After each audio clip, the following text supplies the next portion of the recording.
Lieutenant general retired Faiz Hamid को बाज़ाब्ता तौर पर चार्जशीट कर दिया गया। चार्जेस में सियासी सरगर्मियों में मुलव्विस होना, ऑफिशियल सीक्रेट एक्ट की खिलाफ वर्जियां शामिल, सरकारी वसाइल का गलत इस्तेमाल, लोगों को नाजायज नुकसान पहुंचाना भी चार्जशीट का हिस्सा।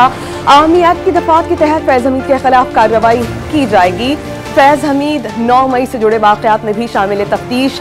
ISPR के मुताबिक फैज हमीद को फील्ड जनरल कोर्ट मार्शल में तमाम कानूनी हकूक फराहम किए जा रहे हैं। इस्लामाबाद पर चढ़ाई और तोड़फोड़ करने में मुलव्विस अफराद को किसी सूरत छोड़ा नहीं जाएगा। अगर कोई बेगुनाह है तो उसे कोई हाथ नहीं लगाएगा। इसी पैमाने पर आगे चलेंगे। वजीर आजम का दो टोक पैगाम। शहबाज शरीफ ने बानी की सिफल नामरबानी की कॉल को सबसे बड़ी पाकिस्तान दुश्मनी करार देते हुए वाज़ेह किया कि इसके बावजूद तरसीलाते ज़र में इजाफा हुआ, जो बैरून मुल्क मुकीम पाकिस्तानियों के एतमाद का इजहार है। हफ्तावार महंगाई की शरह 3.57% पर आ गई।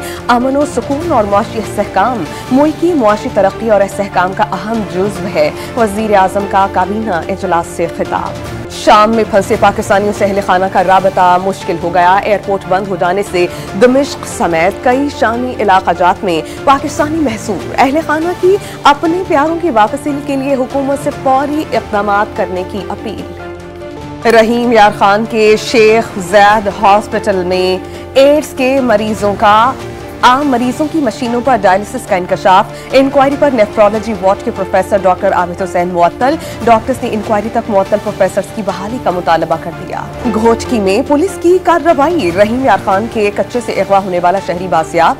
सियालकोट के रिहायशी को हनी ट्रैप किया गया। मुलजिमान बच निकलने में कामयाब। कोटरी साइट एरिया के मुख्तलिफ गाँव में पीने के पानी की शदीद किल्लत। मकीनों ने कौमी शाहरा पर धरना दे दिया। ट्रैफिक मुअत्तल हो जाने से शहरियों को शदीद मुश्किलात। वज़ीर आला पंजाब ग्रीन ट्रैक्टर स्कीम के तहत ओकाड़ा के 339 काश्तकारों में ट्रैक्टर्स तकसीम। कुरानदाजी के जरिए ट्रैक्टर्स तकसीम किए गए। रिहाड़ी में भी 348 काश्तकारों में ट्रैक्टर्स तकसीम। पेशावर की एक शहरी ने महंगे इलेक्ट्रिक गीजर का हल ढूंढ निकाला। मकामी तौर पर तैयार करदा गीजर 160 लीटर पानी 1 घंटे में गर्म करने के काबिल है। खड्डी पर हाथ से तैयार की जाने वाली ऊन और वेलवेट की शॉल्स आज भी मकबूल। ननकाना में दीदा सेब शॉल्स की तैयारी में इजाफा। शहरी दीगर शहरों से भी शॉल्स खरीदने ननकाना साहब का रुख करते हैं। और साहिवाल में हड़प्पा सकाफत पर बनाए गए फन पारों की नुमाइश। नौजवानों की तरबियत के लिए वर्कशॉप का इनेकाद किया गया। खत्ताती, ज़रूर साजी, मुसव्विरी और दीगर फनून की तरबियत दी गई।